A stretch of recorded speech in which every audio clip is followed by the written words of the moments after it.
Hello everyone, welcome back in Anju English Academy. Today we will study poem A Tiger in the Zoo composed by Leslie Norris. आपकी first flight book की ये poem number 3 है, but before starting explanation of the poem, let's read the introduction first. In this poem, there is a contrast between two types of tiger. One is tiger in the zoo and the second one is tiger in its natural habitat. It means Leslie Norris ने दो तरह के tiger के बीच comparison दिखाया है, एक tiger जो कि पिंजरे में बंद है और दूसरा अपनी नेचुरल हैबिटेट यानी कि फॉरेस्ट में रहता है. So let's read the explanation of the poem to know which stanza speak about the tiger in the zoo and which one speak about the tiger in the forest. He stalks in his vivid stripes, the few steps of his cage on pads of velvet quiet in his quiet rage. So he here means tiger in a zoo, यानी कि जो first stanza है उसमें poet बात करें पिंजरे में बंद टाइगर के बारे में और पोएट कहते हैं he stalks in his vivid stripes. Stalks means to walk stiffly, यानी कि बड़े ही शान के साथ चलना. पिंजरे में बंद जो टाइगर है ना बड़े ही शान के साथ चलता है. walk stiffly in his vivid stripes, और जब वो चलता है उसकी जो स्ट्राइप्स की बॉडी के ऊपर जो धारियां हैं वो कैसी दिखती हैं? विविड. विविड यानी कि वेरी ब्राइट इन कलर. उसकी जो धारियां हैं उसकी बॉडी पे वो बहुत ही खूबसूरत दिखती हैं, very bright in colour. The few steps of his cage. अब वो जब वॉक करता है ना पिंजरे के अंदर तो बहुत ही फ्यू स्टेप्स लेता है, यानी कि बहुत थोड़े से स्टेप लेता है. क्यों? Because cage is very small. छोटा सा पिंजरा है और वो उसके अंदर बंद है, इसलिए वो थोड़े से स्टेप लेता है और रुक जाता है. उन पैड्स ऑफ वेलवेट क्वाइट. अब जब वो चलता है ना तो बिल्कुल आवाज़ भी नहीं आती है. क्वाइट यानी कि बिल्कुल शांत रहता है. और पैड्स होते हैं पोज ऑफ ए टाइगर, यानी कि टाइगर के जो पंजे होते हैं ना उसे पोएट ने कंपेयर किया है वेलवेट के कपड़े से. वेलवेट कितना सॉफ्ट होता है, उसी तरह टाइगर के जो पोज है ना वो भी बिल्कुल सॉफ्ट होते हैं और इसलिए जब वो पिंजरे के अंदर चलता है वॉक करता है तो बिल्कुल भी आवाज़ नहीं आती है. In his quiet raise.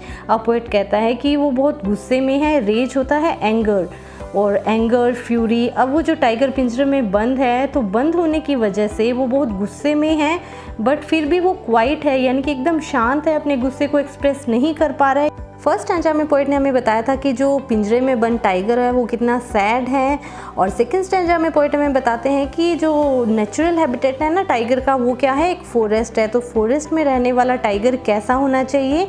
तो वो बताते हुए पोएट कहते हैं he should be lurking in shadow sliding through long grass near the water hole where plump deer pass. अब पोएट कहते हैं कि पिंजरे के बजाय उसे कहाँ पर होना चाहिए था? Near the water hole. किसी वाटर होल यानी कि किसी वाटर बॉडी यानी कि नदी या तालाब के पास होना चाहिए था. वेयर प्लम्प डियर पास, जहाँ पर प्लम्प डियर. प्लम्प होता है फैट मोटा ताज़ा और डियर होता है हिरन, यानी कि ये कोई मोटा ताज़ा हिरन जहाँ पर जिस नदी के किनारे गुजर रहा हो उसे वहाँ पर होना चाहिए टाइगर को.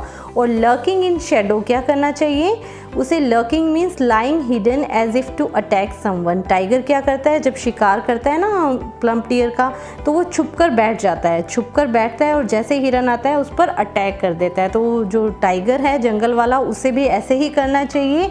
किसी नदी के किनारे जहाँ पर कोई प्लम्प डियर गुजर रहा हो वहाँ पर एक शेडो यानी कि किसी ग्रास के पीछे छुपकर बैठ जाना चाहिए और जैसे ही प्लम्प डियर वहाँ से गुजरता है उस पर अटैक कर देना चाहिए. थर्ड स्टैंजा में पोएट बताते हैं कि जंगल में रहने वाले टाइगर को और क्या क्या करना चाहिए. He should be snarling around houses at the jungle's edge, bearing his white fangs, his claws terrorizing the village. तो पोएट कहते हैं कि उसे क्या करना चाहिए? He should be snarling. Snarling होता है ग्रोलिंग करना, दहाड़ मारना.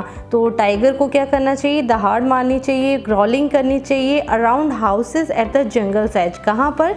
जंगल के एज पे यानी कि जंगल के किनारे पर जो हाउसेज बने हुए हैं, घर बने हुए हैं ना, वहाँ पर जाकर दहाड़ना चाहिए, ग्रोलिंग करनी चाहिए, स्नॉर्लिंग करनी चाहिए. Baring his white fangs his claws terrorising the village. और उसे क्या करना चाहिए? Baring his white fangs. White fangs. Fangs होते हैं long and sharp teeth of a tiger. तो टाइगर के जो लंबे और तीखे दांत होते हैं ना उनके साथ, और उसके जो क्लोज पंजे होते हैं. Terrorising the village. Terrorising means frightening, डराना धमकाना. तो अपने पंजों को और अपने दांतों को दहाड़ते हुए दिखाकर जो विलेजर्स हैं जंगल के एज पर किनारे पर रहते हैं उन्हें डराना चाहिए. But he's locked in a concrete cell, his strength behind bars, stalking the length of his cage, ignoring visitors. So again in the first stanza, poet is talking about the tiger in a cage. अब वो पिंजरे में बंद tiger की बात करते हुए बताते हैं कि he's locked in a concrete cell, यानी कि जो पिंजरे में बंद टाइगर है ना, उसने अपने आप को लॉक कर रखा है, कैद कर रखा है किसमें, कंक्रीट सेल में। कंक्रीट होता है made of stone, cement and dust, यानी कि मिट्टी, पत्थर और सीमेंट से जो सेल बनी हुई है ना, कंक्रीट से बनी हुई, उसके अंदर वो कैद है। ही स्ट्रेंथ बिहाइंड बार्स, और उसकी स्ट्रेंथ यानी कि जो पावर है ना, वो भी सलाखों के पीछे बंद है, कैद है। Stalking the length of his cage, अब वो क्या कर रहा है, stalking. Stalking here means moving with pride, but here it comes in the sense of moving with anger. अब जो टाइगर है ना, वो गुस्से में पिंजरे के अंदर इधर उधर घूम रहा है। Ignoring visitors and is not paying any attention to visitors coming to zoo. पिंजरे में वहाँ पर ज़ू के अंदर जितने भी विजिटर्स आ रहे हैं, वो उन पर कोई भी ध्यान नहीं दे रहा है, उन सबको इग्नोर कर रहा है। क्यों? क्योंकि वो बहुत ही सैड है, क्योंकि वो पिंजरे में बंद है। He hears the last voice at night, the patrolling cars, and stares with his brilliant eyes at the brilliant stars. So in the fifth and the last stanza, poet says he hears the last voice at night. पिंजरे में बंद जो tiger है ना, वो जो last voice सुनता है ना रात को, वो किसकी होती है, the patrolling cars. Patrolling means monitoring करने वाली, गश्त करने वाली जो गाड़ियाँ, कार वहाँ से गुजरती है ना, उनकी आवाज़ उसके लिए लास्ट वॉइस होती है रात की। And stairs with his brilliant eyes at the brilliant stars, और उनकी आवाज़ सुनने के बाद जो टाइगर है ना, पिंजरे में बंद कैद है, वो अपनी ब्रिलियंट आंखों से, ब्रिलियंट में शाइनिंग, चमकदार आंखों से चमकदार तारों को, ब्रिलियंट स्टार्स को स्टेयर करता है, यानी कि गेज करता है, घूर घूर कर देख रहा होता है।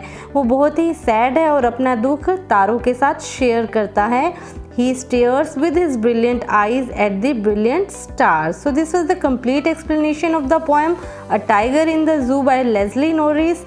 I hope आपको ये poem अच्छे से समझ में आई होगी. In the next video we will discuss about the literary devices used in this poem.